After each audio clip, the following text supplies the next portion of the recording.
नमस्कार, news night में आप सभी का स्वागत है। मैं हूं आपके साथ आरेंद्र। पक्ष विपक्ष में सहमति बनने के बाद आज संसद में कामकाज देखने को मिला। हालांकि कुछ मुद्दों पर विपक्षी दलों का विरोध भी हुआ। क्या रहा संसद में खास, दिखाएंगे खबर विस्तार से। बताएंगे आपको कि संचार साथी ऐप पर छिड़े विवाद के बाद सरकार के द्वारा क्या दिया गया है स्पष्टीकरण।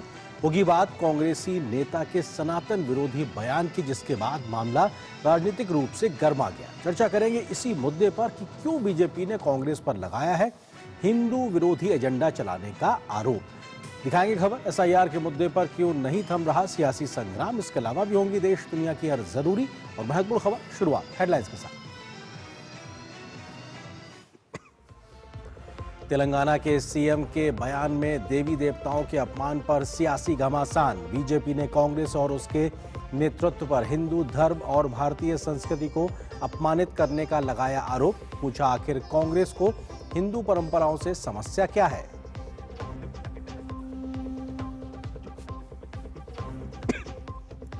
दो दिन के बाद संसद में टूटा गतिरोध, हुआ कामकाज। तंबाकू उत्पादों पर समान कर बोझ वाले केंद्रीय उत्पाद शुल्क विधेयक को लोकसभा की मंजूरी।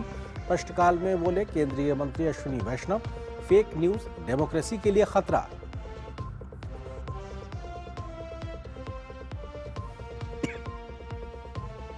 संचार साथी ऐप पर विपक्ष के आरोपों को सरकार ने किया खारिज। संचार मंत्री ज्योतिरादित्य सिंधिया ने कहा कि संचार साथी ऐप के माध्यम से ना तो जासूसी संभव है और ना ही होगी। मोबाइल में ऐप को पहले से अनिवार्य रूप से लगाने का आदेश वापस।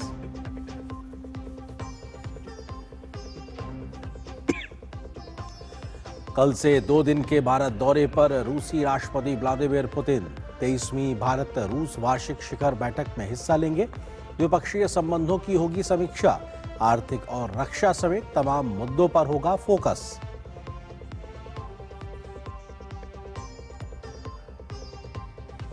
छत्तीसगढ़ में सुरक्षा बलों को बड़ी सफलता। दंतेवाड़ा और बीजापुर के सीमावर्ती पश्चिम बस्तर डिवीजन में मुठभेड़ के दौरान 12 नक्सली ढेर। डीआरजी के 3 जवान भी शहीद, 2 घायल। इलाके में लगातार सर्चिंग अभियान जारी।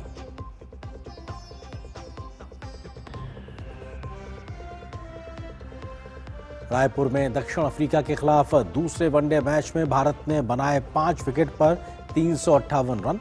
विराट कोहली और ऋतुराज ने ठोकी सेंचुरी। जवाब में मेहमान टीम की ठोस शुरुआत।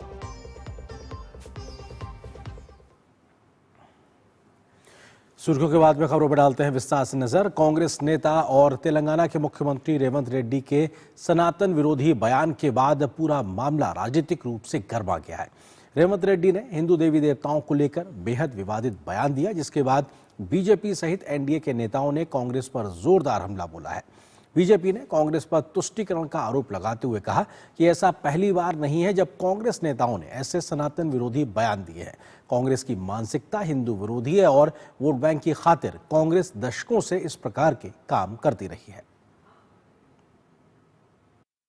హిందువులలో ఎన్ని దేవతలు ఉండ్రు, ఎంతమంది దేవుళ్ళు? 3 కోట్లు ఉండ్రా? ఎందుకు ఉన్నాయి? పెళ్లి చేసుకోవడానికి హనుమంతుడు ఉన్నాడు, 2 పెళ్లిళ్ళు చేసుకునేటోనికి ఇంకొక ఆయన దేవుడు ఉన్నాడు, మందు తాగేటోళ్ళకి ఓ దేవుడు ఉన్నాడు, ఎల్లమ్మ, పోషమ్మ, మైసమ్మ, కళ్ళు కొయ్యాలి, కోడి కొయ్యాలి అనేటోళ్ళకు ఉండ్రు, పప్పన్నం తినేటోళ్ళకు కూడా దేవుడు ఉన్నాడు. అవునా? అన్ని రకాల దేవుళ్ళు ఉన్నారు। सुना आपने, यह है तेलंगाना के मुख्यमंत्री और कांग्रेस के नेता रेवंत रेड्डी। इनके इसी बयान के बाद बवाल खड़ा हो गया है। हिंदू धार्मिक आस्थाओं पर बेहद विवादित बयान देकर सियासी बवाल खड़ा कर दिया है रेवंत रेड्डी ने। बीजेपी सहित एनडीए के नेताओं ने रेवंत रेड्डी को जमकर घेरा और आरोप लगाया कि कांग्रेस सनातन विरोधी एजेंडा चला रही है। तेलंगाना के मुख्यमंत्री श्री रेवंत रेड्डी ने जिस प्रकार से हिंदू देवी देवताओं के बारे में अपमानजनक, अवांछनीय कमेंट किए हैं, उसे किसी भी कीमत पर बर्दाश्त नहीं किया जा सकता। एक मुहिम चला रखा है हिंदुओं के खिलाफ, और जो भी इस तरह की बात बोलेगा न वो भारत के संविधान में भरोसा रखता हो, उसका इमोशन आक्रांताओं से, मुगल आक्रांताओं से जुड़ा रहा हो, वही व्यक्ति ऐसा बोल सकता। इस देश की परंपरा के खिलाफ अपमानजनक टिप्पणी केवल वोट की सियासत के लिए करना और इंडी गठबंधन के घटक दलों पर इसकी चुप्पी रहना यह बताता है कि केवल ये विवाद के बदौलत ही राजनीति में अपनी जगह बनाना चाहते हैं। मंगलवार को रक्षा मंत्री राजनाथ सिंह ने भी कहा था कि जवाहरलाल नेहरू बाबरी मस्जिद को दोबारा बनाना चाहते थे और वह भी जनता के पैसे से, लेकिन तत्कालीन गृह मंत्री सरदार पटेल ने नेहरू की इस योजना को सफल नहीं होने दिया। बीजेपी ने कांग्रेस पर आरोप लगाया है कि कांग्रेस के तमाम नेता पहले भी कई बार सनातन विरोधी बयान देते रहे हैं और हाल फिलहाल में कई अन्य बड़े कांग्रेसी नेताओं ने भी हिंदू धर्म की आस्था पर चोट करने वाले बयान दिए हैं। राम मंदिर के शिलान्यास में न जाना, राम मंदिर की ध्वजा का विरोध करना, बाबरी मस्जिद बनाने का संकल्प लेना, वो एक पुराना गाना था ना, ये रईसी है खानदानी, वो रईसी नहीं, ये कहानी है खानदानी। कांग्रेस पार्टी के मनसा के अंदर किस प्रकार से हिंदुओं के खिलाफ एक जहर भरा हुआ है वो दर्शाता है। हनुमान जी, शिव जी और विष्णु जी के खिलाफ ये जो आप जहर उगल रहे हैं रेवंत रेड्डी जी, इसका खामियाजा कांग्रेस पार्टी को भुगतना पड़ेगा। तेलंगाना के सीएम रेवंत रेड्डी के बयान पर हैदराबाद में बीजेपी ने विरोध प्रदर्शन किया। इस दौरान बीजेपी कार्यकर्ताओं ने सीएम रेड्डी का पुतला फूंका। प्रदर्शनकारियों ने मुख्यमंत्री रेवंत रेड्डी पर हिंदू मान्यताओं का अपमान करने का आरोप लगाते हुए नारे लगाए। कांग्रेस नेता रेवंत रेड्डी का हालिया बयान ही नहीं बल्कि इससे पहले न जाने कितनी बार कांग्रेस नेताओं ने सनातन विरोधी बयान दिए हैं, जिसको लेकर पहले भी कांग्रेस पर तुष्टीकरण के आरोप लगे हैं। ताजा मामले में दिल्ली से लेकर तेलंगाना तक विवाद बढ़ता जा रहा है और सनातन विरोधी बयान के बाद मामला राजनीतिक रूप से गर्मा गया है। Bureau report, DD news. तो आज की इस बड़ी खबर पे हम करेंगे चर्चा। इससे जुड़ा है आज का हमारा विशेष, रेवंत के बयान पर बवाल, बढ़ा सियासी उबाल, क्योंकि रेवंत रेड्डी ने जो बयान दिया है उसके बाद में राजनीतिक पारा बढ़ता हुआ नजर आ रहा है। सनातन विरोधी इस बयान को लेकर राजनीति गर्मा गई। इस विषय पे बात करने के लिए खास मेहमानों का पैनल मेरे साथ मौजूद है। उनका परिचय आपसे कराते हैं। अनिरुद्ध प्रताप सिंह हैं, प्रवक्ता है भारतीय जनता पार्टी के। इसके अलावा कांग्रेस के नेता अजय वर्मा जी हैं, समीर चौगांवकर वरिष्ठ पत्रकार। आप तीनों को बहुत बहुत स्वागत है। अजय जी, शुरुआत आपसे ही। रेवंत रेड्डी का ये बयान, क्या रेवंत रेड्डी कांग्रेस को माफी मांगनी चाहिए इस बयान पे? देखिए, रेवंत रेड्डी साहब के बयान को आप किस तरह से पेश कर रहे हैं। उन्होंने तो ऐसा कुछ कहा नहीं, लेकिन देश के प्रधानमंत्री जो सबसे ज्यादा जिम्मेदार पद पर बैठे हुए होते हैं, उनके बयान, संबित पात्रा जो अभी भाषण दे रहे थे इनके प्रवक्ता और एमपी, उनका बयान, और जेपी नड्डा जो इनके राष्ट्रीय अध्यक्ष है, उनके बयान में आपको बताना चाहता हूं, क्या इन्होंने माफी मांगी? और पूरा देश शर्मसार नहीं, पूरा संसार शर्मसार हो रहा है। ब्रह्मांड, जल, थल, वायु सब शर्मसार हो रहे हैं। क्या है बयान, जरा सुन लीजिए। नरेंद्र मोदी साहब के लिए नड्डा साहब कहते हैं, मित्रों अब तो नरेंद्र मोदी देवताओं के भी राजा हैं, देवताओं के भी राजा हैं। एक पुरुष जिसको पूरा देश जानता हो कि गोधरा में क्या हुआ था जब ये गुजरात के मुख्यमंत्री, वो देवताओं के राजा है। भारत के 145 करोड़ लोग शर्मसार हुए, संसार के लोग शर्मसार हुए। दूसरा बयान संबित पात्रा जी का, जो वर्तमान में इनके प्रवक्ता है और तेज तर्रार बने और बातें कर रहे हैं, उन्होंने कहा था भगवान जगन्नाथ भी अब तो नरेंद्र मोदी के भक्त हैं और उसके लिए इन्होंने उपवास करा बैठकर 3 दिन के लिए कि मुझसे गलती हो गई। वो बयान सनातन विरोधी नहीं था, वो तो सनातन को खत्म ही करने का बयान था। और तीसरा बयान, इनके मुख्यमंत्री थे शर्मा जी, उत्तर प्रदेश के दिनेश शर्मा, उन्होंने कहा था सीता माता परख नली से पैदा हुई, परख नली पर शिशु है। ये सनातन को, ये तो भगवान को ही। और चौथा बयान देश के प्रधानमंत्री ने। अजय जी सर, फाइनल कर रहा हूं, फाइनल। हाँ, आप ही पे आ रहा हूं सर, आप ही से आ रहा हूं, आप ही पे आ रहा हूं। अजय जी, आप ही पे आ रहा हूं। आप ये कह रहे हैं कि अगर ये गलत है, इसके लिए बीजेपी के नेता दोषी हैं, लेकिन अगर कांग्रेस के किसी नेता ने बयान दिया है तो क्या वो अपने आप में वो भी गलत, आप उसको कहेंगे या नहीं कहेंगे? मैं ये सर, मैं बताने जा रहा हूं, जी, बताने जा रहा हूं। देश के प्रधानमंत्री को लोग आदर्श मानते हैं, हम भी मानते हैं, आप माने या ना माने मुझे नहीं पता। क्यों कि हर बात में उन्हें कांग्रेस, जवाहरलाल नेहरू, राहुल गांधी, इसी चीज, चाहे 500 सभा हो या 5000 हो, तो हम भी ये बात इनकी बार बार इसलिए कहते हैं, अगर प्रधानमंत्री गलत है तो हम भी गलत है। अब मैं बताना चाहता हूं, प्रधानमंत्री जी ने कहा था, पहले मैं सोचा था कि मेरी माता जी ने मुझको जन्म दिया है, लेकिन नहीं, अब मुझको लगता है अब मैं शायद नॉन बायोलॉजिकल हूं। तो अपने आप ही देवता बन जाते हैं, भगवान बन जाते हैं, राम को छोटा करते हैं, उंगली पकड़ के मंदिर ले जाते हैं। अयोध्या में दलितों का ये अपमान करते हैं। रेवंत रेड्डी जी अगर देखे सनातन का कोई भी विरोध करेगा, वो अजय वर्मा हो, राहुल गांधी हो, वो सब गलत है। अगर सनातन का असली विरोध है रेवंत रेड्डी, रेवंत जी ने जो कहा उससे गलत कह रहे हैं ना, उस गलत को गलत कह रहे हैं अजय वर्मा या नहीं कह रहे हैं? रेवंत जी ने ऐसा, उन्होंने देवताओं का राजा नहीं कहा, उन्होंने अपने आप को देखिए फिर वही हुआ अजय जी, आपने पूरी अपनी सियासी तकरीर कर ली, मैंने आपको नहीं टोका, आपने कहा उन्होंने ये गलत कहा वो गलत कहा, मैं कुछ नहीं करा, लेकिन इस गलत को तो गलत कहिए आप, कि इस गलत को गलत नहीं कहेंगे जो रेवंत रेड्डी ने गलत कहा। क्या कहा देवेंद्र रेड्डी ने? आपने पढ़ा था? नहीं पूरा सुनाया सर बयान। बयान, पूरा बयान आपको सुनाया, मैं फिर पढ़ के सुना सकता हूं, लेकिन उस गलत को गलत तो कहिए आप। इनका सियासी विरोध करिए ठीक है, लेकिन उस गलत को गलत तो कहिए आप। देखिए हनुमान जी के बारे में उन्होंने कहा कि कुंवारों के वो देश के हिंदुस्तान के हर प्रांत में चले जाइए। हनुमान जी की शादी नहीं हुई थी और लंगोट बांधते हैं। नहीं मतलब आप उनके बयान से सहमति दिखा रहे हैं अजय जी, आप ये कह रहे हैं? नहीं आपको रेवंत रेड्डी के बयान में कुछ गलत नजर नहीं आ रहा है? सर मैं कह रहा हूं कि बहुत सी महिलाएं तो उनका पैर भी नहीं छूती, हनुमान जी को सर मैं आपसे पूछ रहा हूं, आप नहीं तो आप ये कह रहे हैं कि उनके बयान में कुछ गलत नहीं, कोई खत्म बात हो जाएगा। मैं कह रहा हूं ये भारत की सनातन परंपरा को पढ़ना चाहिए। हाँ तो आप उनके इस बयान में कुछ गलत नहीं मान रहे। अनुरुद्र प्रताप जी वो कह रहे हैं कि साहब रेवंत रेड्डी के बयान में कुछ गलत नहीं है, बल्कि बीजेपी की ओर से प्रधानमंत्री स्वयं और तमाम बड़े नेताओं को उन्होंने जिक्र कर दिया कि आप लोगों ने सनातन विरोधी बयान दिए हैं मौकों पर। अनुरुद्ध जी, हरेंद्र जी, कहां तक कांग्रेस के लोगों से या उनकी इंडी अलायंस के पार्टनर से आप माफी मंगवाएंगे? अरे माफी मांगते मांगते इनके गला बैठ जाएगा। नेहरू जी से अगर माफी शुरू होगी ना, कहां तक जाएंगे भाई? अभी के देखिए इंडी अलायंस किनके पार्टनर हैं। रेवंत रेड्डी इतना घटिया बयान देते हैं। अरे भैया चीफ मिनिस्टर है, हिंदुओं का भी वोट आपको मिला है, आप चीफ मिनिस्टर होकर इस तरह घटिया बयान देते हैं। और तो और सुक्खू जी को देखिए, जहां ज्वाला देवी हैं ये राधे राधे कहने से भाग जाते हैं, किसी और दूसरे साथ ऐसा करके देखते। इनके दूसरे पार्टनर इंडिया अलायंस के स्टालिन है, वो तो सनातन को डेंगू मलेरिया पता क्या क्या करते और बड़ा सा वहां पर समागम करते हैं बैठ के।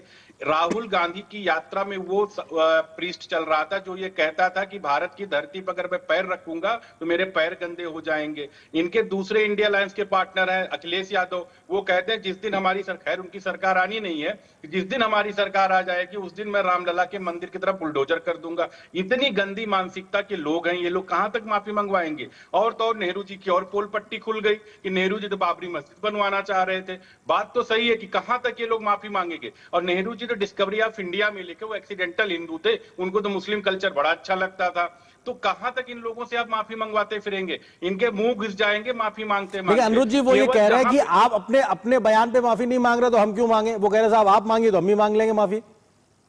अरे अरे किसने क्या कहा? इनको तो कुछ पता ही नहीं ना इनको सीता जी के बारे में पता, ना राम जी के बारे में पता। राम का अस्तित्व नहीं मानते ये तो कहते थे राम सेतु था ही नहीं, उसको गिराने के लिए भेज दूं। जितेंद्र सिंह जी ने क्या कहा था? अजय जी आपकी बारी में आ रहा हूं। अजय जी मैं आपकी बारी पे आपके पास आ रहा हूं। आपके बीच में किसी ने नहीं बोला अजय जी आपकी बारी में किसी ने नहीं बोला, इतना मर्यादा रखिए, आप पैनल में बैठे हैं। हाँ अनुरुद्ध जल्दी से। हाँ जी, ये लोग राम का अस्तित्व नहीं मानते हैं, ये बजरंगबली जी के अस्तित्व का, किसी का जब राम का ही नहीं मानेंगे किसी और का कहां से अस्तित्व मानेंगे? इनका तो ये है कि जब देखिए कहीं पे दत्तात्रेय ब्राह्मण बन जाएंगे, मतलब ये कहीं पे क्या बन जाएंगे।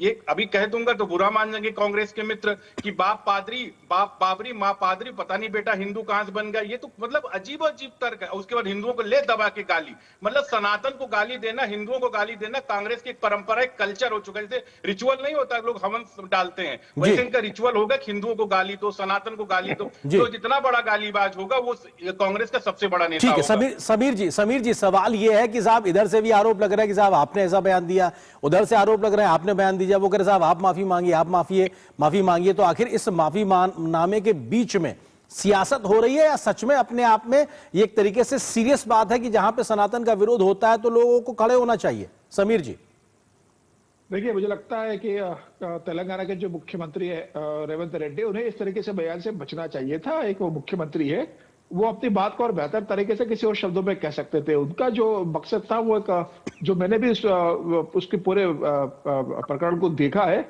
वह सीधे सीधे एक व्यंग्यात्मक था, एक हंसी उड़ाने का था, एक खिल्ली उड़ाना हिंदू धर्म की और हिंदू धर्म को कमतर बताने की कोशिश के रूप में उन्होंने उसका जिक्र किया था। और देखिए ऐसा नहीं है कि पहली बार हुआ है, अगर साउथ से आप देखोगे तो रेवंत रेड्डी ने इसका जिक्र करा। कर्नाटका के जो कैबिनेट में जो मंत्री और कांग्रेस के मल्लिकार्जुन खड़गे जो अध्यक्ष उनके बेटे ने किस तरीके से जिक्र करा, डीएमके के जो मुख्यमंत्री उनके बेटे कैसे जिक्र करते हैं कि भाई सनातन डेंगू है, इस धर्म को खत्म हो जाना चाहिए। तो ये लगातार एक दक्षिण से इस तरह की जो मानसिकता है वो लगातार इस तरीके से हावी हुई जा रही है। और कांग्रेस के ऊपर तो अब जिस तरीके से प्रधानमंत्री मोदी ने जिक्र किया था अभी जब बिहार के चुनाव के बाद जब भाजपा कार्यकर्ताओं को संबोधित कर रहे थे, प्रधानमंत्री ने कहा था कि भाई कांग्रेस अब जिन्ना वाली माओवादी कांग्रेस है। तो जिन्ना मानसिकता की जो कांग्रेस बन गई है अब उससे क्या उम्मीद करेंगे? उससे यही उम्मीद करेंगे कि वो भाई इसी तरह की भाषा का इस्तेमाल करे। तो मुझे लग रहा है कि अब कांग्रेस जो पहले कांग्रेस थी वो अब बदल गई है। वो प्रधानमंत्री ने जो कहा है कि जिन्ना वाली माओवादी कांग्रेस है और आप इससे यही उम्मीद कर सकते हो कि वो इस तरीके से हिंदू धर्म का अपमान करने का काम करेगी। अगर हिंदू धर्म के प्रति थोड़ी भी आस्था होती राहुल गांधी या कांग्रेस को तो मुझे लगता है कि अभी तक राम मंदिर के दर्शन करने चले जाते। ध्वजारोहण का जो कार्यक्रम प्रधानमंत्री मोदी ने भी 25 तारीख को किया था, उस समय एक ट्वीट करके पूरे देश के हिंदुओं को उसका बधाई देते मुझे लगता है। लेकिन न कुंभ में उनको नहाने जाना है, न राम मंदिर में दर्शन करने जाना है, तो और राम के नाम का इस्तेमाल हिंदुओं की भावनाओं को आहत करने के लिए करना, तो मुझे लगता है कि ये ठीक नहीं है। रेवंत रेड्डी को, कांग्रेस को इस तरीके से इस मानसिकता से बचना चाहिए। जी अजय जी, सवाल यही है कि परसेप्शन की एक बात होती है जब आप सार्वजनिक जीवन में होते हैं, कांग्रेस के तमाम नेता इस प्रकार के बयान देते हैं जो कहीं उन्हें एक वर्ग के साथ खड़ा करते हुए दिखाई पड़ते हैं। तो ये अपने आप में तुष्टिकरण के आरोप जो लगातार बीजेपी लगाती है कांग्रेस पर, उसी की एक बढ़ती कड़ी के तौर पर रेवंत रेड्डी का यह बयान है जो एक तरीके से उनकी आपकी जो पॉलिटिक्स है, जो अपनी कास्ट पॉलिटिक्स है, उसके लिहाज से उसको फायदेमंद दिखाता है। अजय जी देखिए, कलम के सिपाही अगर सो गए तो सियासत के ये ताज बतन बेच देंगे। समीर चौबांकर साहब बड़े अच्छे आदमी हैं, अच्छा लिखते हैं, अच्छा पढ़ते हैं, लेकिन जब भाजपा की शेल कंपनी और मुखौटा चेहरा के रूप में काम करते हैं तो इनसे उम्मीद यही की जा सकती है कि केवल कांग्रेस विरोध में इस कदर हो जाएंगे कि देश हित भूल जाएंगे।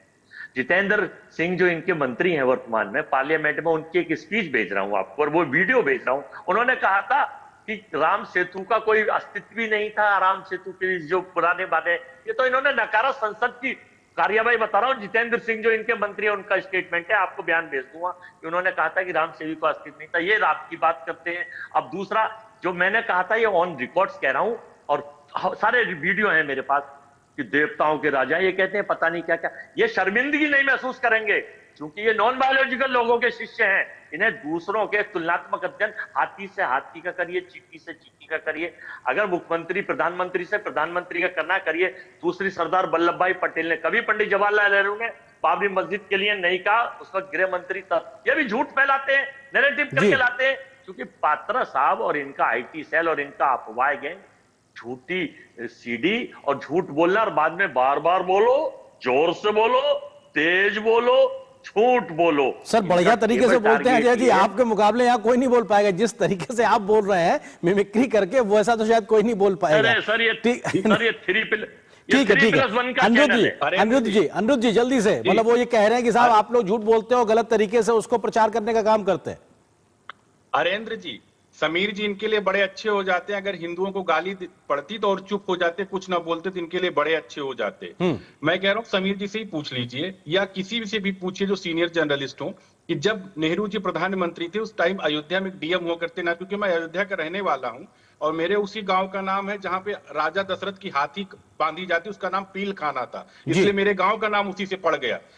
वहां पे नायर डीएम हुआ करते थे और नेहरू जी और गोविंद बल्लभ पंत जी चीफ मिनिस्टर हुआ करते। नेहरू जी ने कहा कि राम मंदिर, रामलला का जो मूर्ति है उस मूर्ति को आप हटा दीजिए और मूर्ति हटा के वहां पे जो बाबरी ढांचा है उसको हम फिर से स्ट्रक्चर्ड बनाएंगे। सरदार पटेल जी ने मना किया। नायर उस टाइम डीएम थे क्योंकि वो ब्राह्मण होते हैं केरल के, नेहरू जी जैसे नहीं थे वो कि नहर के किनारे से नेहरू पड़ गए थे, तो उन्होंने मना किया नहीं ऐसा नहीं होना चाहिए। तब जाके किसी तरीके से, लेकिन फिर भी नेहरू जी की मानसिकता, राजीव जी की मानसिकता, इन लोगों की यही रही। अरे मैं ये नहीं बोल रहा, कोटेड बोल रहा हूँ, ये तो आर्काइव में मिल जाएगा। गलत बोल रहे हैं, मिल जाएगा ये चीजें कि उस टाइम नायर डिस्ट्रिक्ट मजिस्ट्रेट थे, उन्होंने लिखित में दिया कि अगर इस तरीके से थोड़ा समय की सीमा जल्दी से समीर जी सवाल ये कि जो इतिहास कागजों में दर्ज है, जो तमाम एक ट्रैक रिकॉर्ड रहे हैं इस पूरी मसले को लेकर के कौन कहां पे सनातन विरोध में खड़ा रहा है, आज के समय में क्या उसे पुनर्परिभाषित करने की जरूरत है?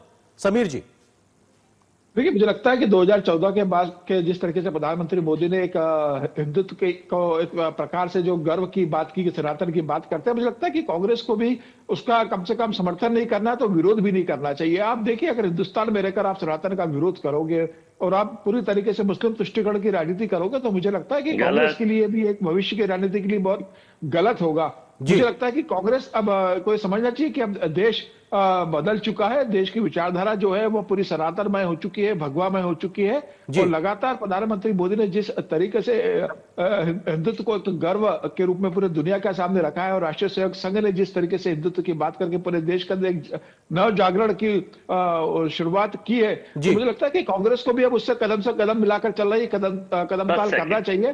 कांग्रेस अलग लाइन खींचने की कोशिश करेगी तो मुझे लगता है कि कांग्रेस को उसी तरीके से हार का सामना करना पड़ेगा जैसे वो लगातार चुनाव में कर रही है। ठीक है सर, समय की सीमा है जी, आपका शुक्रिया। अनुरुद्ध जी आपका शुक्रिया, समीर जी आपका शुक्रिया इस विषय पे विस्तार से बात करने के लिए, समय लेकर विस्तार से इस विषय पे अपनी अपनी राय रखने के लिए। फिलहाल यहाँ पर एक छोटे से ब्रेक के लिए रुकते हैं। ब्रेक के उस पार जब वापस आएंगे तो खबर दिखाएंगे कि संचार साथी बना सियासी मुद्दा, क्योंकि इस ऐप को लेकर विरोध हो रहे थे, लेकिन सरकार ने क्या दिया है स्पष्टीकरण, इस खबर पर विस्तार से नजर छोटे से ब्रेक के बाद।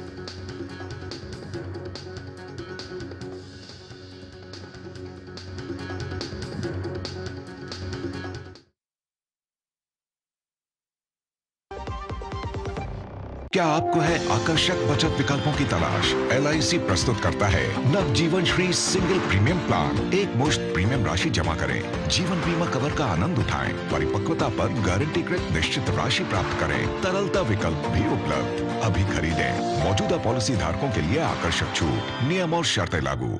2047 में कैसा होगा विकसित भारत का विकसित उत्तर प्रदेश? क्या आप चाहते हैं कि कृषि क्षेत्र में नवाचार और पशुधन की समृद्धि से बढ़े अन्नदाता की आमदनी, गांव-गांव तक पहुंचे चौड़ी सड़कें, हवाई यात्रा के लिए किसान की जेब में हो पैसे, विश्व स्तरीय शिक्षा और वर्ल्ड क्लास इलाज, बढ़े उद्योग, रोजगार, नौकरी और अपना व्यापार, रिन्यूएबल और ग्रीन एनर्जी हो यूपी में फुल, ताकि कभी न हो बत्ती गुल।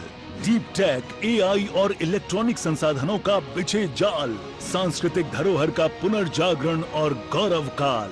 क्या आप चाहते हैं ऐसा उत्तर प्रदेश? अगर हाँ तो उठाइए मोबाइल, QR कोड को स्कैन करें और पोर्टल samarthuttarpradesh.up.gov.in पर लिखकर या बोलकर दर्ज कराएं सुझाव।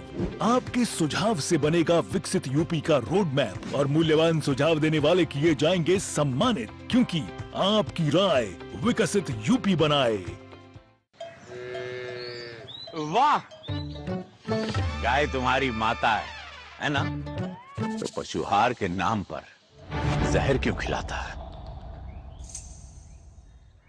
अनसन हटा, दिल से खिला, सिर्फ कपिला, देश का नंबर 1 पशु आहार। मेरी पसंद, मेरी पसंद, मेरी पसंद, मेरी पसंद, हमारी पसंद, हम सबकी पसंद। मजबूत देश का मजबूत सरिया हो गया स्टील। सर, इतनी बढ़िया प्राइस पे कार खरीदना एक मास्टर स्ट्रोक है सर। सर, बिना झंझट के मुझे कार लोन कौन देगा? सर, सचिन। अरे सचिन सर मुझे लोन क्यों देंगे? सर मैं नहीं, बैंक ऑफ बड़ौदा देगा आपको digital car loan, extended repayment period और क्विक अप्रूवल भी मिलेगा। बैंक ऑफ बड़ौदा से कार लोन लेना भी एक मास्टर स्ट्रोक है।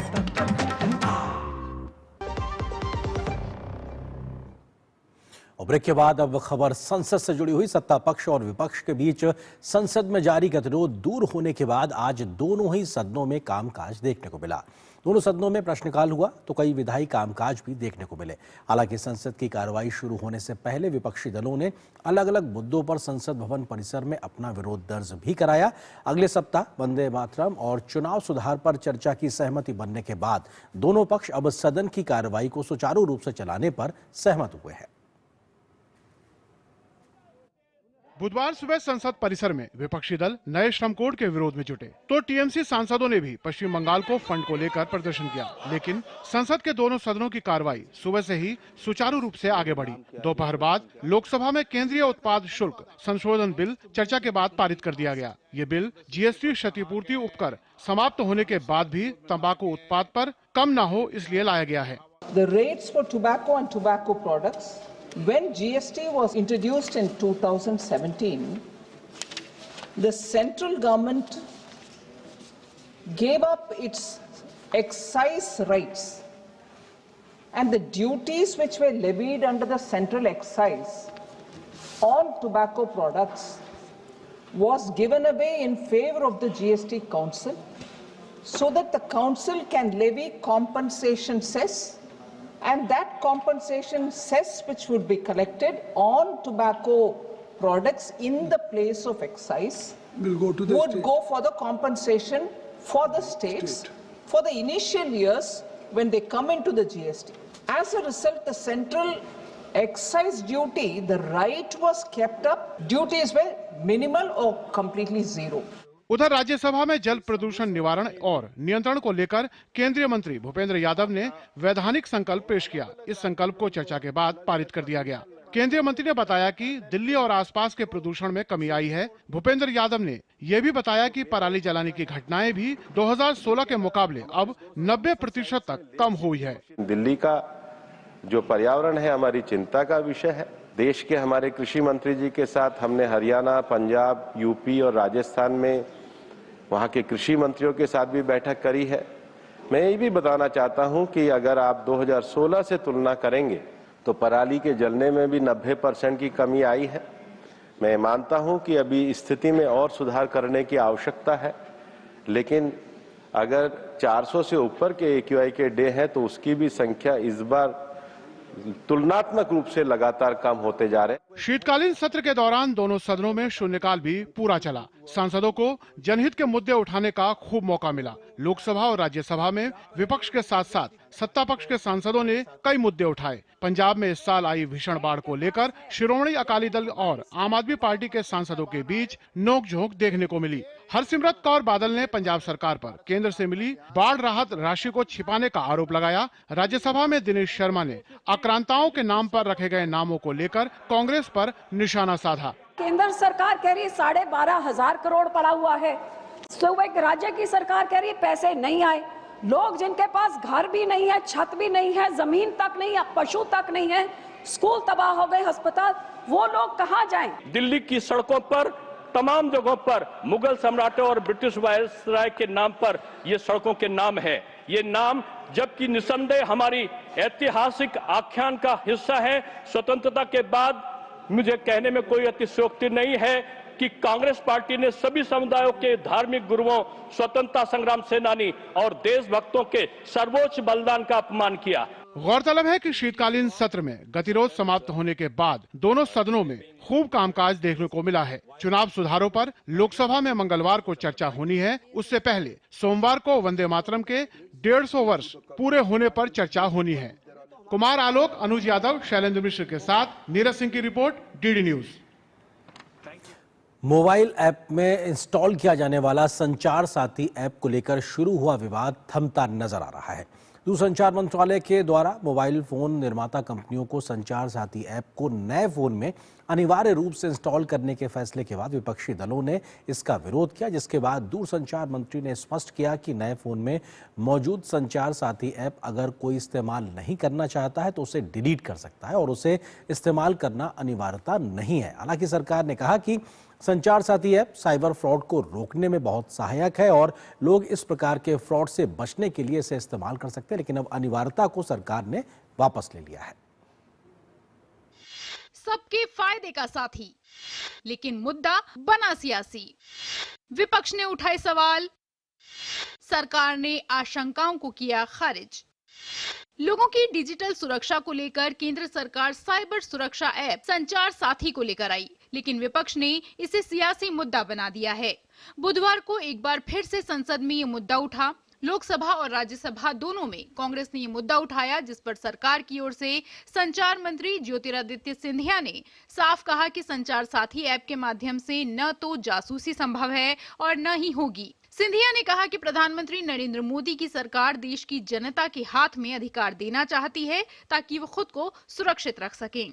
The features of the app would point out real-time geolocation of every user, monitoring of the search history, and a possible monitoring of conversations, SMSs, WhatsApps.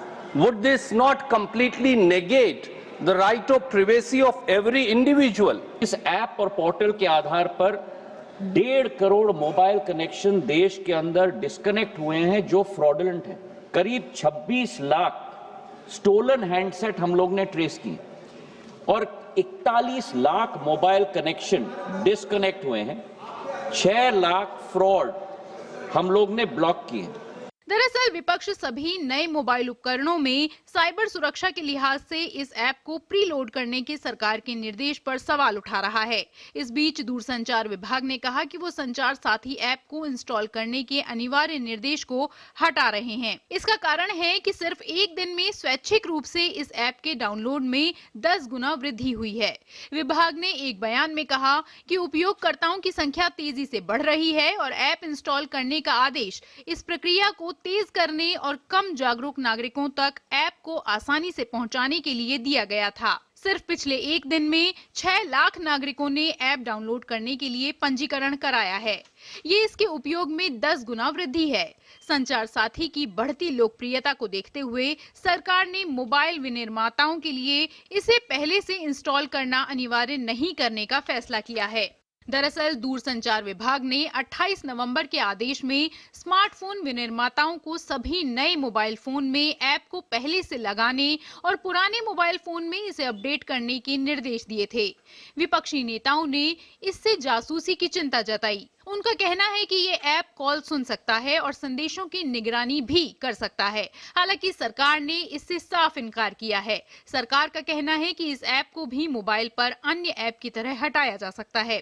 सरकार के मुताबिक इस app की जनभागीदारी के आधार पर साइबर धोखाधड़ी से नागरिकों को बचाना और मोबाइल चोरी की घटनाओं को कम करना ही इसका उद्देश्य है। पार्लियामेंट टीम और तपस भट्टाचार्य के साथ ब्यूरो रिपोर्ट, डीडी न्यूज। और यहाँ पर एक और छोटे से ब्रेक के लिए रुकते हैं। ब्रेक के उस पार वापस आएंगे तो खबर दिखाएंगे रूस के राष्ट्रपति व्लादिमीर पुतिन की भारत यात्रा के दौरान क्या रहने वाला है बड़ा एजेंडा। इस खबर पर विस्तार से नजर छोटे से ब्रेक के बाद।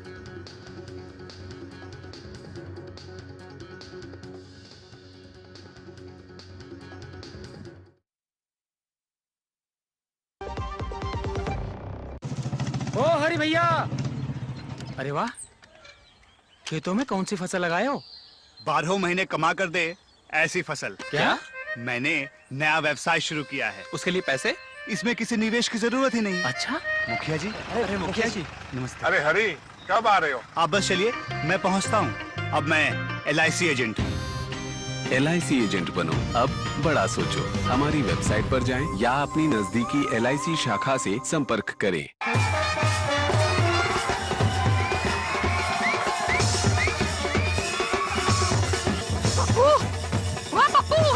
भूख लगी है क्या? अरे भूख चढ़ना तू। अरे भाभी रुको, ओए लड़के वाले आ गए। खाली खाली अरे खड़े हाथ क्या जोड़ रहा है? खाना कहाँ है? अनाज तो नहीं मैडम। क्या? क्यों? क्योंकि किसान छुट्टी पर हैं। ऐसा हो सकता है क्या? नहीं ना, क्योंकि हम किसान जानते हैं सब हमारे भरोसे हैं, इसलिए हमारा भरोसा ग्रो मोर। जिनके भरोसे दुनिया, उनका भरोसा ग्रो मोर। जब धरती चीर कर निकलता है लोहे का पत्थर और मिलता है मोंगिया के जोश से, फिर तपता है, पिघलता है और बनता है फौलाद। अब होता है सरिया सारी खूबियों के साथ। मोंगिया स्टील, मजबूत देश का मजबूत सरिया। तीनों कॉलेज में डोंट वरी, फीस तो देखो। क्या हाल है? क्या हुआ? हाँ, फीस की टेंशन। राहुल का बैंक अकाउंट तो है ही। रास्ता क्लियर। बैंक से जरूरत भर के हिसाब से स्टूडेंट एजुकेशन लोन इजीली मिलेगा और उसमें भी 4 लाख रुपए तक, नो कोलैटरल। वो कहाँ है? मिठाई। आरबीआई कहता है करो से ही शुरुआत, बनो फाइनेंशियली स्मार्ट। गोल्डी छोले मसाले, जहाँ जाए रिश्ते बनाए। गोल्डी लाए हैं फ्रेश लॉक टेक्नोलॉजी, जो रखे मसालों को हर समय फ्रेश।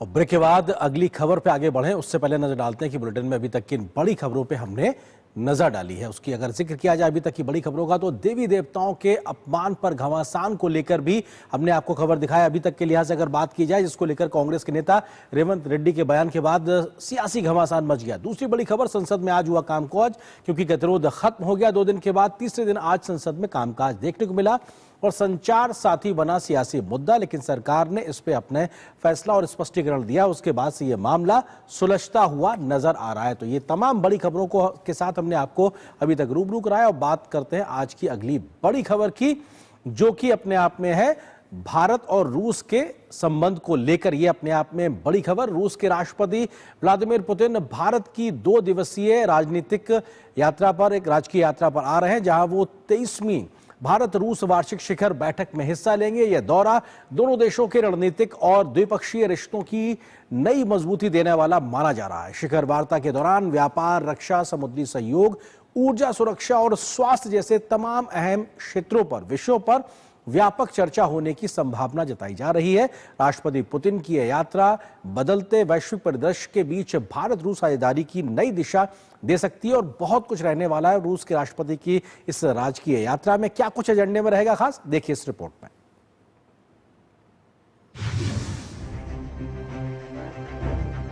वार्षिक शिखर वार्ता के लिए गुरुवार से भारत की 2 दिवसीय यात्रा पर आ रहे हैं रूसी राष्ट्रपति व्लादिमीर पुतिन।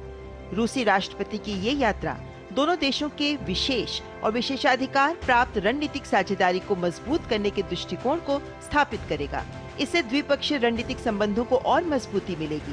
प्रधानमंत्री नरेंद्र मोदी के निमंत्रण पर रूस के राष्ट्रपति व्लादिमीर पुतिन 23वीं भारत रूस वार्षिक शिखर बैठक में हिस्सा लेंगे। दोनों नेता मुलाकात के दौरान द्विपक्षीय संबंधों की समीक्षा करेंगे। इसमें आर्थिक सहयोग चर्चा का मुख्य केंद्र रहेगा। साथ ही व्यापार, समुद्री सहयोग, स्वास्थ्य, मीडिया, संस्कृति, विज्ञान और तकनीक, रक्षा, ऊर्जा और परमाणु सहयोग से जुड़े कई मुद्दों पर बात होगी। दोनों देशों का लक्ष्य द्विपक्षीय व्यापार को संतुलित और टिकाऊ बनाने, तकनीक व निवेश में साझेदारी को बढ़ाना है। भारत का दवाइयों, कृषि उत्पाद, टेक्सटाइल्स का निर्यात बढ़ाने पर विशेष ध्यान होगा। इसके साथ ही उर्वरक की दीर्घकालिक आपूर्ति सुनिश्चित करना प्राथमिकता में शामिल है। भारतीय और रूसी पक्ष नई दिल्ली द्वारा प्रस्तावित यूरेशियन आर्थिक संघ के साथ मुक्त व्यापार समझौते पर भी चर्चा कर सकते हैं। दोनों देश आपस में कनेक्टिविटी बढ़ाने पर भी जोर देंगे, जिसके तहत चेन्नई व्लादिवोस्तोक कॉरिडोर और उत्तरी समुद्री मार्ग पर चर्चा की संभावना है। राष्ट्रपति पुतिन की ये यात्रा यूक्रेन संघर्ष के बीच हो रही है और भारत का हमेशा से ये रुख रहा है कि युद्ध का समाधान मैदान में नहीं बल्कि बातचीत और कूटनीति से हो सकता है। रूस ने भारत की भूमिका की हमेशा सराहना की है और कहा है कि मोदी सरकार शांतिपूर्ण समाधान की दिशा में सक्रिय है। भारत और रूस के बीच एक ऐसी व्यवस्था है जिसके तहत भारत के प्रधानमंत्री और रूस के राष्ट्रपति साल में एक बार शिखर बैठक करते हैं और द्विपक्षीय संबंधों की समीक्षा करते हैं। अब तक भारत और रूस में बारी बारी से 22 वार्षिक शिखर बैठकें हो चुकी हैं। रूसी राष्ट्रपति ने आखिरी बार 2021 में नई दिल्ली की यात्रा की थी। पिछले साल जुलाई में प्रधानमंत्री मोदी वार्षिक शिखर बैठक के लिए मॉस्को गए थे। रूस भारत का लंबे समय से साझेदार रहा है और वो नई दिल्ली की विदेश नीति का एक महत्वपूर्ण स्तंभ बना हुआ है। पीएम मोदी ने हाल ही में चीन में आयोजित शंघाई सहयोग संगठन यानी SCO सम्मेलन में राष्ट्रपति पुतिन से मुलाकात की थी। Bureau report, DD news. और यहाँ पर एक और छोटे से ब्रेक के लिए रुकते हैं। ब्रेक के उस पार जब वापस आएंगे तो खबर दिखाएंगे कि उत्तर प्रदेश में बांग्लादेशियों के खिलाफ कैसे चल रहा है एक्शन। क्या है पूरी खबर, विस्तार से नजर छोटे से ब्रेक के बाद।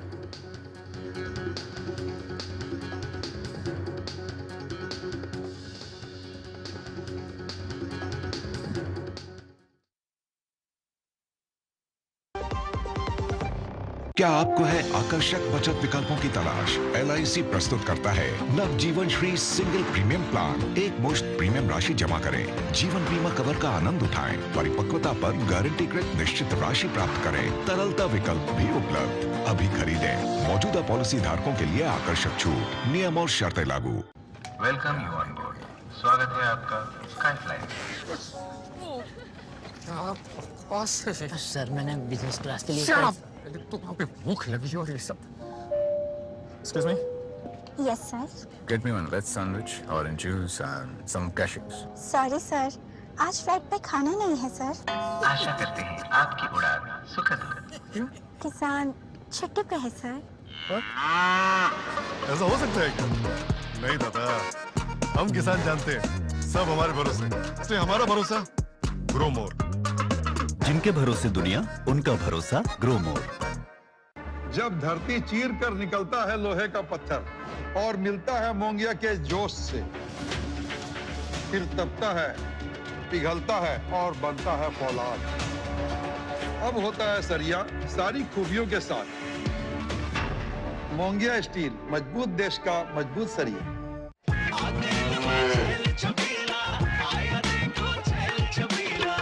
एक कपिला, अरे भाई सब एक ही जैसा होता है। ये लो साधारण पशु आहार।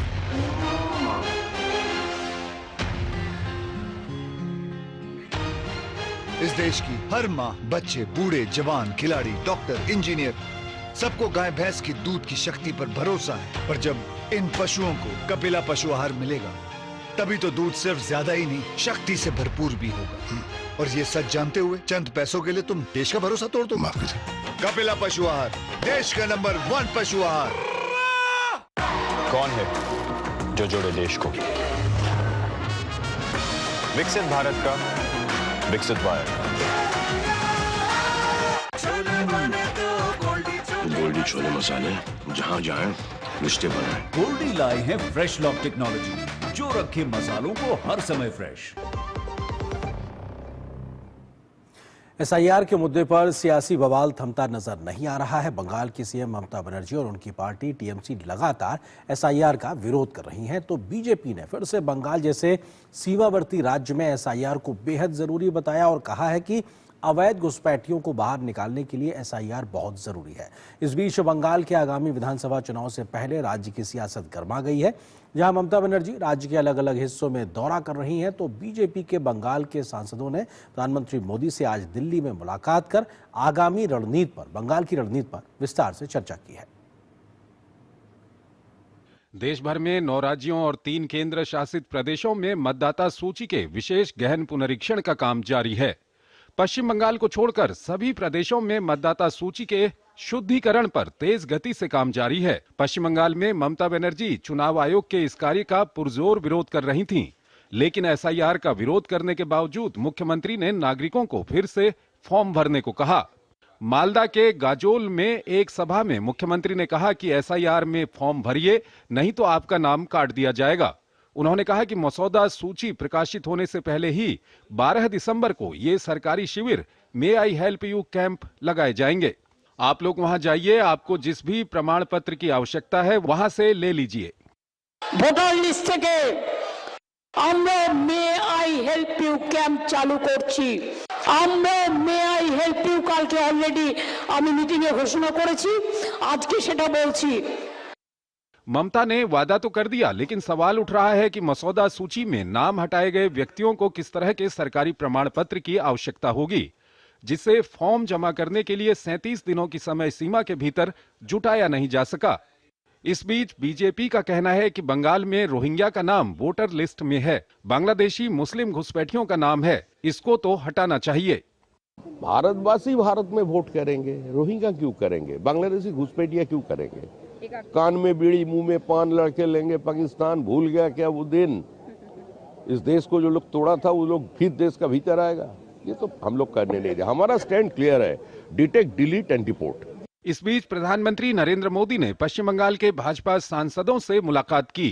इस दौरान पीएम मोदी ने 2026 के चुनावों की तैयारियों पर भाजपा सांसदों से चर्चा की और पश्चिम बंगाल विधानसभा चुनाव में भाजपा की जीत सुनिश्चित करने को लेकर जोर दिया। बंगाल के सारे member of parliament, Lok Sabha, Rajya Sabha, प्रधानमंत्री जी से मिलना हुआ और जब भी उनसे मिलते हैं एक नई ऊर्जा मिलती है और विशेष करके जिन कठिन परिस्थिति में हमारे कार्यकर्ता संघर्ष करते हैं, काम करते हैं, उसकी उन्होंने इसकी भूरी भूरी तारीफ की।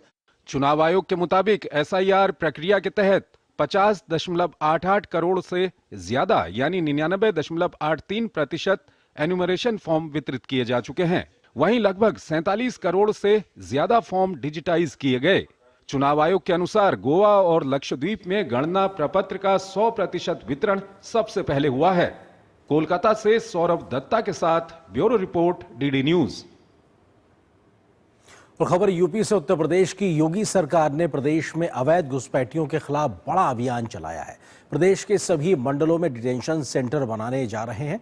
तो 17 शहरी निकायों में अवैध बांग्लादेशी और रोहिंग्याओं की पहचान के लिए विशेष अभियान चलाने के निर्देश के बाद बड़ा सर्च ऑपरेशन चलाया जा रहा है। योगी सरकार ने सभी जिलाधिकारियों को अवैध घुसपैठियों की पहचान करके डिटेंशन सेंटर भेजने के निर्देश दिए हैं। तो यूपी में माफियाओं के खिलाफ भी कार्रवाई लगातार जारी है। बांग्लादेशी घुसपैठियों पर प्रहार, योगी सरकार का एक्शन धुआंधार, रोहिंग्या बांग्लादेशियों की लिस्ट तैयार, डिटेंशन सेंटर बनाएगी योगी सरकार। रोहिंग्या बांग्लादेशियों के खिलाफ योगी सरकार सख्त हो गई है और उनके खिलाफ जिले जिले में कार्रवाई के आदेश दिए गए हैं। यूपी सरकार ने रोहिंग्या और बांग्लादेशी घुसपैठियों पर बड़ी कार्रवाई शुरू करते हुए राज्य के हर मंडल में डिटेंशन सेंटर बनाने के आदेश जारी कर दिए हैं। मुख्यमंत्री योगी आदित्यनाथ ने 17 शहरी शासी निकायों को अपने अधिकार क्षेत्र में रह रहे रोहिंग्या और बांग्लादेशी नागरिकों की विस्तृत सूची बनाने के निर्देश दिए हैं। ये सूची आगे की जांच के लिए संबंधित पुलिस महानिरीक्षक और पुलिस आयुक्त को सौंपी जाएगी। कार्य योजना के तहत पहले चरण में पुलिस महानिरीक्षक एवं पुलिस आयुक्त को सत्यापन प्रक्रिया के दौरान चिन्हित किए गए लोगों को रखने के लिए खास डिटेंशन सेंटर बनाने के निर्देश दिए गए हैं। राज्य में अवैध रूप से रह रहे लोगों को इन डिटेंशन सेंटर में रखा जाएगा और जरूरी सत्यापन प्रक्रिया पूरी होने के बाद तय प्रक्रिया के मुताबिक उनके देशों में वापस भेजा जाएगा। यूपी सरकार का कहना है कि प्रदेश घुसपैठियों के लिए कोई धर्मशाला नहीं है। अवैध प्रवासियों के लिए यूपी धर्मशाला नहीं बनेगी। यूपी वालों का हक किसी भी घुसपैठिए को खाने का अवसर योगी की सरकार में नहीं मिलेगा, इसलिए हर घुसपैठिए को अब उत्तर प्रदेश छोड़ के जाना ही पड़ेगा। मुख्यमंत्री ने 22 नवंबर को राज्य के सभी जिलाधिकारियों को घुसपैठियों के खिलाफ तुरंत और सख्त कार्रवाई करने के निर्देश दिए थे।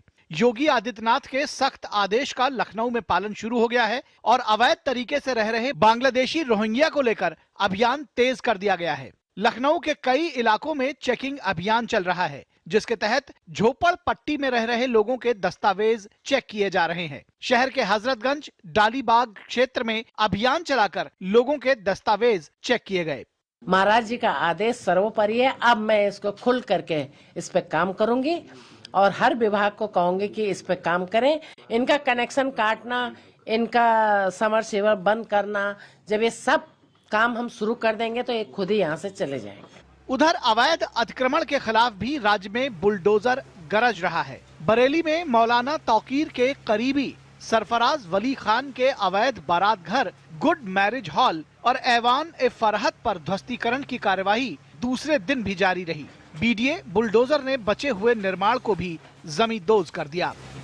यहाँ थाना बरादरी क्षेत्र में सूफी टोला में अवैध निर्माण के खिलाफ डेवलपमेंट अथॉरिटी द्वारा ध्वस्तीकरण की कार्रवाई की जा रही है। 2 मैरिज हॉल अवैध रूप से चलाए गए थे, इनका कोई पीडीए से पास नहीं किया गया था, इसलिए जो है इनके खिलाफ ध्वस्तीकरण कार्रवाई आदेश हुआ और इसी का एग्जीक्यूशन किया जा रहा है बाकायदा फोर्स के साथ। कुल मिलाकर यूपी में योगी सरकार एक्शन में है और उसने साफ कर दिया है कि कानून व्यवस्था, राष्ट्रीय सुरक्षा और सामाजिक सौहार्द उनकी शीर्ष प्राथमिकताएं हैं और किसी भी तरह की अवैध गतिविधियों को बर्दाश्त नहीं किया जाएगा।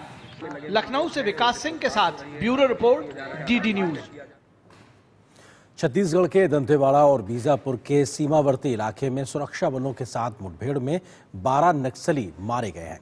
घटनास्थल से जवानों ने मारे गए माओवादियों के पास से मशीन गन, SLR राइफलें, 303 राइफल और अन्य हथियार और गोला बारूद भी बरामद किया है। इस घटना में डीआरजी के 3 जवान भी शहीद हो गए हैं, जबकि 2 जवान घायल हुए हैं। बस्तर के आईजी सुंदर राज पी ने कहा कि इस मुठभेड़ में और भी नक्सली घायल हुए हैं, जो भाग निकलने में कामयाब हो गए। मुठभेड़ के बाद इस इलाके में सर्चिंग अभियान तेज कर दिया गया है और मौके पर अतिरिक्त फोर्स को रवाना किया गया है।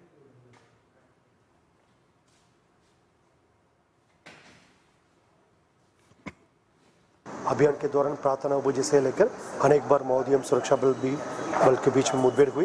मुठभेड़ के उपरांत इलाके के सर्चिंग में आज दिनांक शाम के 5, 5:30 बजे के परिस्थिति अनुसार टोटल 12 माओवादियों का डेड बॉडी रिकवर की गए थे। मुठभेड़ स्थल से SLR इंसास 303 के मान्य आर्म्स एम्युनिशन भी बरामद की गई। लगातार आसपास इलाके में भी रीइंफोर्समेंट टीम द्वारा सर्चिंग की जा रही है। और संसद से जुड़ी एक और खबर आपको दिखाते हैं। संसद के दोनों सदनों में गतिरोध थमने के बाद प्रश्नकाल चला तो कई मंत्रालयों से संबंधित सवाल जवाब किए गए। सदस्यों के कई महत्वपूर्ण सवालों पर सरकार की ओर से संसद में जवाब दिया गया। आज किन मंत्रालयों से जुड़े सवाल जवाब हुए, देखिए इस रिपोर्ट में। संसद के दोनों सदनों में इस सत्र के दौरान प्रश्नकाल पूरा चला। लोकसभा में प्रश्नकाल के उत्तर में केंद्रीय मंत्री अश्विनी वैष्णव ने कहा कि फेक न्यूज लोकतंत्र के लिए खतरा है। उन्होंने सोशल मीडिया, भ्रामक खबरों और AI जनित डीप फेक पर सख्त कार्रवाई की जरूरत बताई।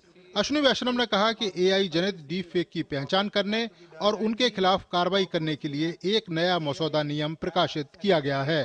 Fake news is a threat to our democracy today और हमें सोशल मीडिया पर, फेक न्यूज पर, AI जनरेटेड डीप फेक पर स्ट्रिक्ट एक्शन लेने की और कड़े नियम बनाने की वाकई बहुत सख्त जरूरत है। सूचना प्रसारण मंत्री ने बताया कि सरकार और भारतीय प्रेस परिषद दोनों ही किसी भी टीवी चैनल या समाचार पत्र के खिलाफ आने वाली शिकायतों पर सक्रिय रूप से विचार कर रहे हैं। अश्विनी वैष्णव ने कहा कि प्रधानमंत्री नरेंद्र मोदी ने डिजिटल इंडिया के माध्यम से देश में एक नई क्रांति ला दी है। देश इसके सकारात्मक प्रभाव देख रहा है। उन्होंने कहा कि सरकार ने ऑनलाइन मनी गेमिंग को नियंत्रित करने के लिए बहुत ही सख्त कानून बनाया है, जिससे देश भर के करोड़ों परिवारों को लाभ हो रहा है।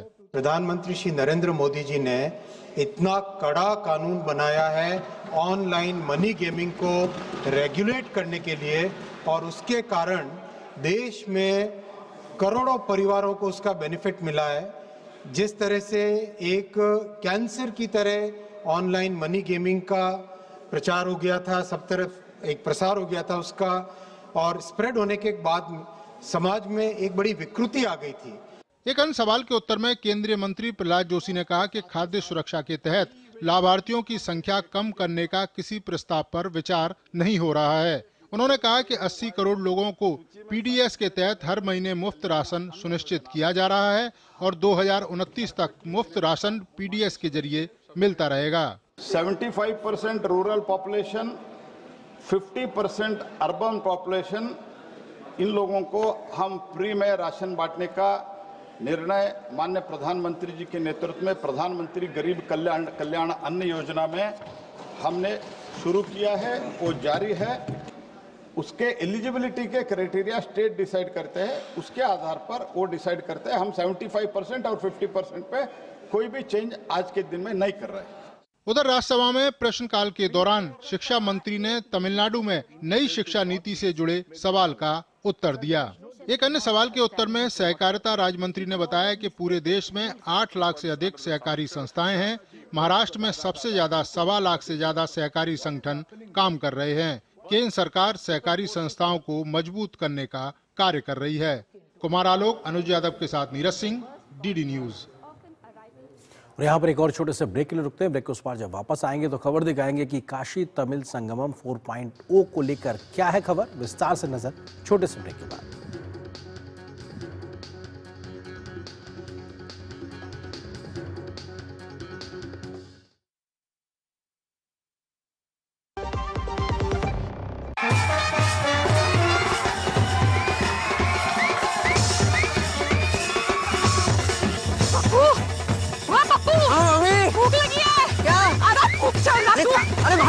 अरे लड़के वाले आ गए। खाली खाली। अरे खड़े हाथ क्या जोड़ रहा है? खाना कहाँ है? अनाज तो नहीं मैडम। क्या? क्यों? क्योंकि किसान छुट्टी पर हैं। ऐसा हो सकता है क्या? नहीं ना अन्ना, क्योंकि हम किसान जानते हैं सब हमारे भरोसे है, इसलिए हमारा भरोसा ग्रो मोर। जिनके भरोसे दुनिया, उनका भरोसा ग्रो मोर। इच्छाओं की कोई उम्र नहीं होती, आज हो या कल आंखों में हरदम चमकती, कल भी रहे आज के ठाट, ना हो टेंशन रिटायरमेंट के बाद, हाँ करनी है तैयारी एनपीएस जरूरी है। यार सोच रहा हूँ पॉलिसी बाजार से टर्म लाइफ इंश्योरेंस ले लेता हूँ, ताकि मेरे बाद फैमिली को पैसों की कमी ना। तू भी ले ले यार, अभी तो यंग है यार, बाद में देखते हैं, आजा। पॉलिसी बाजार पर 0 GST के साथ अब 1 करोड़ का टर्म लाइफ इंश्योरेंस सिर्फ 400 रुपए महीने से शुरू। हमने 2.5 में सोचा था ये। संजीव, हाँ ये वाला घर पिक करना एक मास्टर स्ट्रोक है। ये घर बजट से ज्यादा है, कौन देगा हमें बढ़िया होम लोन? सचिन। सचिन क्यों देगा होम लोन? सचिन? अरे मैं नहीं, सचिन। बैंक ऑफ बड़ौदा देगा तुम्हें बढ़िया होम लोन और बेहतर इंटरेस्ट रेट भी मिलेगा। बैंक ऑफ बड़ौदा से होम लोन लेना भी एक मास्टर स्ट्रोक है।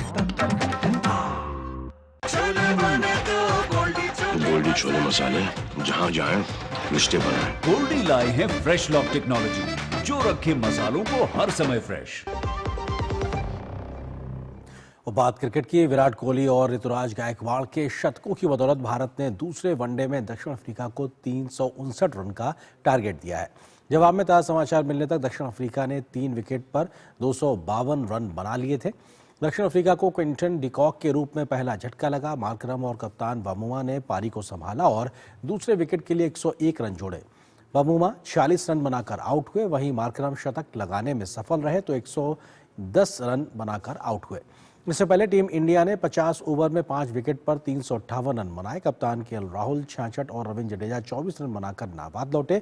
वहीं विराट कोहली ने 102 रन की एक और शतकीय पारी खेली।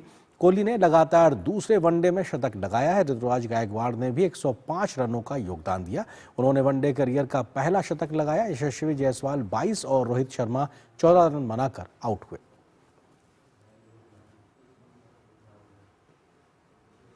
बात काशी तमिल संगमम की। विशेष रेल से काशी तमिल संगमम 4.0 में भाग लेने जा रहे 200 से अधिक शिक्षकों के लिए तमिलनाडु से काशी तक की यह यात्रा सिर्फ एक सफर नहीं बल्कि सांस्कृतिक रिश्तों का एक जीवंत अनुभव बन गई है। आइए देखते हैं इस खास रिपोर्ट के माध्यम से ट्रेन में कैसा है माहौल और क्या कर रहे हैं तमाम यात्री। आप देखिए इस खबर को। मुझे मेरी पूरी टीम को दीजिए अनुमति। नमस्कार। पटरी पर सरपट दौड़ती काशी तमिल संगमम 4.0 की यह विशेष ट्रेन, खिड़कियों के बाहर देखते उत्सुक चेहरे। काशी तमिल संगमम 4.0 के लिए चेन्नई से निकले ये 200 से अधिक शिक्षक यह यात्रा में सिर्फ मंजिल ही नहीं, सफर का हर लम्हा जी रहे हैं। ट्रेन में कहीं समूहों में बैठकर बातचीत हो रही है, कोई अपने छात्रों के अनुभव बांट रहा है, तो कहीं गीतों की स्वर लहरियां गूंज रही है। पूरा परिवेश भक्तिमय हो चुका है। यह उमंग यह दर्शाता है कि यह यात्रा उनके लिए कितनी खास है। It is one of the most holiest places in India. We are very much pleased and excited to this trip. We are very much thankful to our Honorable Prime Minister Narendra Modi sir. Thank you so much ji. And then this is one of the most holiest opportunity. I am so happy. यात्री बताते हैं अयोध्या जाना सबसे बड़ा सुखद अनुभव होने वाला है। राम मंदिर के दर्शन का अवसर, एक आध्यात्मिक भाव उनके चेहरे पर साफ दिखाई देता है। इलाहाबाद, काशी, अयोध्या, यह यात्रा सिर्फ धर्म की नहीं बल्कि सांस्कृतिक जुड़ाव की एक नई कहानी है। शिक्षक कहते हैं तमिलनाडु और काशी के इस संगम में इतिहास, भाषा, परंपरा और भावनाओं का ऐसा मेल है जिसे वे जीवन भर नहीं भूल पाएंगे। हम लोग काशी में जाके ये प्रोग्राम दिखाने जा रहे हैं। हमारा कुलू का नाम है तंगवेल इसाई कुलू, पुदुकोट्टई मावटम, किरनूर। यानी यहाँ से लेके हम जा रहे हैं। हमारा पास 16 मेंबर्स लेके जाते हैं। हमारा पूरा यानी 5 आदमी जेंट्स से और 11 लेडीज लेके जा रहे हैं। काशी तमिल संगमम में अपनी कला का जौहर दिखाने काशी कलाकार जा रहे हैं। मन प्रफुल्लित है और अभ्यास लगातार जारी है। तमिलनाडु से 8 टीम है अभी। करगाटम, कोलाटम, गुम्मियाटम और परयाटम सब प्रोग्राम बनाने के लिए आया है। वो तमिलनाडु डांस करने वाला है, बहुत आदमी सिलेक्शन करके टीम निकाला है। प्रधानमंत्री मोदी जी हम लोग वो अच्छा चांस दिया है। पटरी पर दौड़ती यह ट्रेन अपने साथ सिर्फ यात्रियों को नहीं बल्कि दो प्राचीन संस्कृतियों के पुल को भी आगे बढ़ा रही है। और इन शिक्षकों की मुस्कान बताती है कि काशी तमिल संगमम एक यात्रा नहीं, एक भावनात्मक अनुभव है।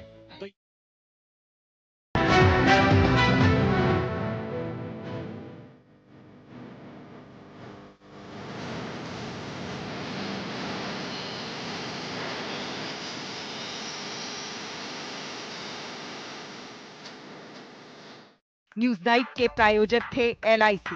हर पल आप